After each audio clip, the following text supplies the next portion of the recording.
हो काय पावसाळा सुरू झाला की सगळीकडे हिरवगार आणि शेतात आलं म्हटलं की सगळ्या भाज्यात आणि बाजार तर गच्च भरलेला आहे भाज्यांनी. ह्या शेंगाबरोबर धन पण मी लावलं होतं. काय काय ठिकाणी शेंगाचं कसं होतंय एक एक उगवले नाही त्या ठिकाणी धन लावल्यात आणि भरपूर शेतात सगळी हिरवीगार कोथिंबीर आल्या. आता वेगळ्या पद्धतीनं मी कोथिंबीर वडी करणार आहे. ही देशी कोथिंबीर आहे. ह्याला कुठं कुठं तर थोडी फुलं आली आहे ती. आता हे चोपडून घेत अशी कशी पानं हिरवीगार आहे ती आणि ह्याची पानं देशीची का नाही कात्री कात्री असल्यावानी आहे ती आणि वास किती बघा. तिथं कोथिंबीर असली की इथं देशी कोथिंबीरचा वास येतोय.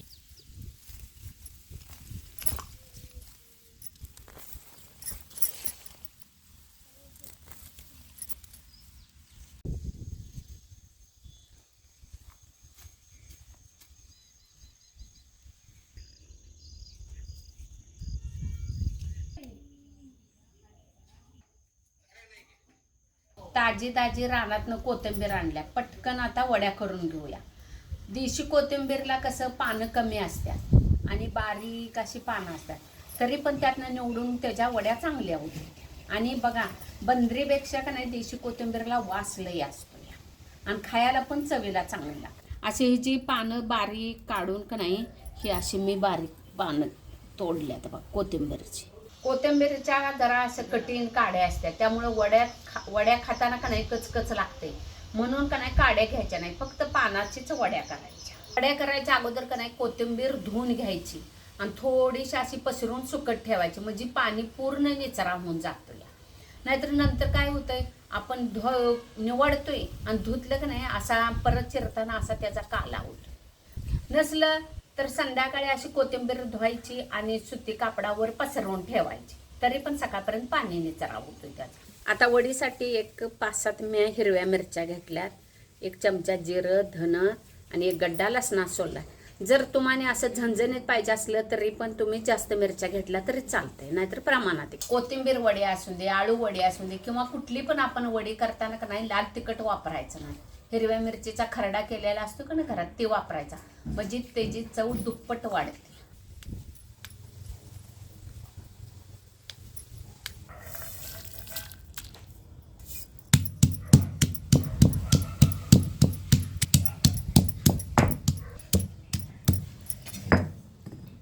जास्त बारीक करायचं नाही, असं जरा मोठं मोठं घबरं ठेवायचं. कोथिंबीरच्या वड्या करताना बेसनचं पीठ कमी घालायचं आणि कोथिंबीर जास्त घालायची, तेव्हा ती खुसखुशीत पण होत्यात आणि त्याला कोथिंबीरची वड्याची चव येत्या. नाहीतर काय होतंय कोथिंबीर कमी आणि पीठ जास्त म्हटलं की ते डाळीच्याच पिठाचं सगळं असं खाल्ल्यावानी वाटतंय, बेसनच्या वड्या खाल्ल्यावानी. म्हणून जास्त कोथिंबीर वापर. आणि बेसनला पण आणि कोथिंबीरला प्रमाण नसतंय, कारण आपल्या घरात किती माणसं असतात त्याच्यावर आपण ठरवतो की किती वड्या करायच्या. तरी पण तुम्हाला मी सांगतो एवढी कोथिंबीर आहे नाही, म्हणजे 2 पेंड्या कोथिंबीरला मी मोठी 1 वाटी बेसन घेतली. हो काय, तुम्हाला जास्त कमी करू शकता. 1 अर्धा चमचा हळद टाकायची, चवीनुसार मीठ घालायचं. 1 चमचा ओवा घेतलाय, थोडासा हातावर चोळायचा म्हणजे ह्याला वास चांगला येतो. हे बघा थोडं थोडं पाणी घालून हे पीठ आता पातळ करून घ्यायचं. गुठळ्या अजिबात होऊन द्यायच्या नाहीत ह्याच्यात गाठी, आणि नंतर मग जास्त पाणी घालायचं. असं पातळ पीठ करायचं, एक सुद्धा असे ह्याच्यात गुठळी गाठ राहिली नाही. आपण कायम वड्या वापरून करतोय का नाही तशा आज मी करणार नाही. आज वेगळ्या पद्धतीनं वड्या करणार. तेलात थोडी पहिला कोथिंबीर अशी मऊ होईपर्यंत जरा हलवून घ्यायची. 1 पळी तेल गरम झालंय, हे आपण खलबत्त्यात वाटलेला मसाला ह्याच्यात टाकायचा. तेलात चांगलं मिरची लसूण जिरं हे वाटून घेतलेलं हलवून घ्यायचं. मिरचीचा मिरचटपणा जाईपर्यंत तेलात चांगली मिरची हलवून घ्यायची, म्हणजे वडी खाताना का नाही अशी मिरची कच्ची कच्ची लागत नाही. तर ह्याच्यात तीळ टाकायचं, तीळ थोडं जास्त टाकायचं जरा. तीळ पण तेलात चांगलं भाजून घ्यायचं, नाहीतर कच कच लागते. वडी करताना वरनं तीळ लावतोय का नाही ती खाताना बघा कच लागते, आणि तेलात भाजलं की त्याला किती खमंगपणा असा खाताना येतो. ह्याच्यात कोथिंबीर टाकायची.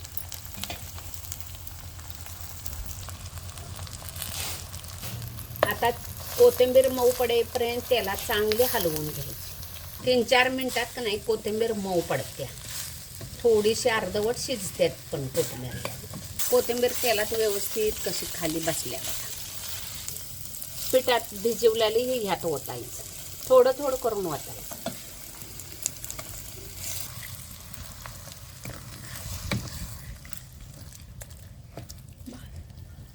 ह्याच्यात गुटळ्या होऊन द्यायच्या नाहीत, असं हलवायचं सारखं. चूल असून दे किंवा गॅस असून दे, असं का नाही मंद आचेवरच हे वैरून घ्यायचं पीठ. ह्याच्यात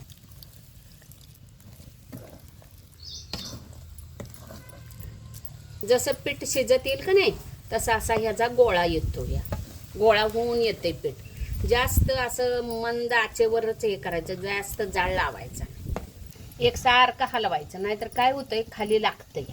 पीठ शिजाय काय लई वेळ लागत नाही, 7-8 मिनिटात पीठ शिजतंय. पीठ शिजल्याला ओळखायचं कसं, खाली आता हे लागत नाही आणि गोळा तयार झाला का नाही समजायचं पीठ शिजलंय. आता हे आपलं पीठ व्यवस्थित शिजलंय, कसा गोळा तयार झालाय बघा. आता काढून घेऊया. ह्या ताटात काढून घ्यायचं आहे. ह्याला थोडंसं खाली तेल लावायचं म्हणजे वड्या व्यवस्थित पडते. ही गरम गरम आहे त्यावरच ह्याला थापून घ्यायचं. थोडंसं वाटीला पण तेल लावायचं म्हणजे पीठ चिटकत नाही याला. आणि हे थापून घ्यायचं किंवा हाताला आपल्या तेल लावायचं ना, असं थापायचं. गरम गरम असं थापून घ्यायचं. आपला हात भाजतोय का नाही म्हणून वाटेल तेल लावायचं ना, असं करायचं म्हणजे वाटेला पीठ चिटकत नाही. तुम्हाला जर वड्या पातळ पाहिजे असल्या तर मोठं असं ताट घ्यायचं आणि त्याच्यात थापायचं. मला जरा जाड वड्या पाहिजेत म्हणून मी हे केलं. वड्या कापायच्या अगोदर का नाही पीठ पूर्ण थंड होऊन द्यायचं, मग वड्या कापायच्या. नाहीतर गरम गरम हे केलं की ते पातळ असते, वड्या व्यवस्थित पडत नाही. पीठ थंड झालंय, आता ह्याच्या वड्या पाडून घ्यायच्या.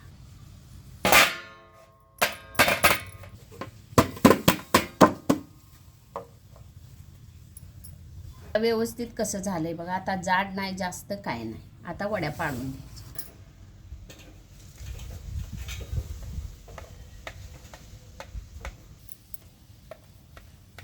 चाकूला थोडंसं तेल लावून घ्यायचं कापताना म्हणजे चिकटत नाही पीठ.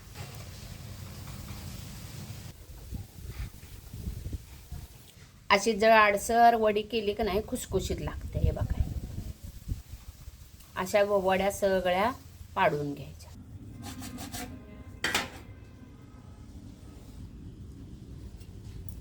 श्रावण महिना सुरू झालाय आणि बाजारात कोथिंबीर पण भरपूर यायला लागली आणि स्वस्त पण आहे. त्यामुळं आळू वडी किंवा अशी कोथिंबीर वडी करून खाऊ. वड्या तळताना कडक तेल पाहिजे, नाहीतर असं थोडंसं गरम तेल झालं ना आपण वड्या सोडल्या का नाही असं तेल वड्या पूर्ण तेल वडून घेते आणि मग चिप होतं. या म्हणून कधी पण वड्या तळताना कुठल्या पण वड्या कडकच तेल करायचं आणि मग तळायच्या. तेल कडकडीत गरम झाले, वड्या तळून घ्यायच्या. आणि वड्या सोडल्या हलवायच्या नाही त्या, नाहीतर वड्या फुटते त्या. आता 1 मिनिट झालाय, आता वड्या हलवून घ्यायच्या. त्याला अलगद उलटायच्या, असं गदगद हलवायचं नाही, नाहीतर काय होतंय कोथिंबीर असते का नाही त्यानं ती फुटाय बघत्या.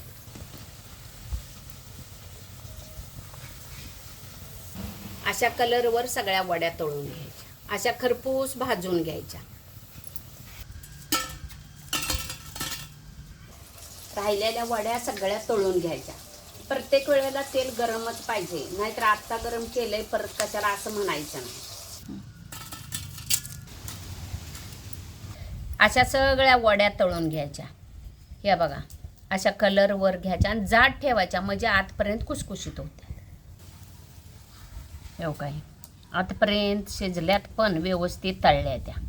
कमी बेसन जास्त कोथिंबीर घालून असं जाडसर वड्या केल्या का नाही एकदम खुसखुशीत होते. आता सगळीकडे कोथिंबीर स्वस्त आहे, तुम्ही पण करून अशा बघा.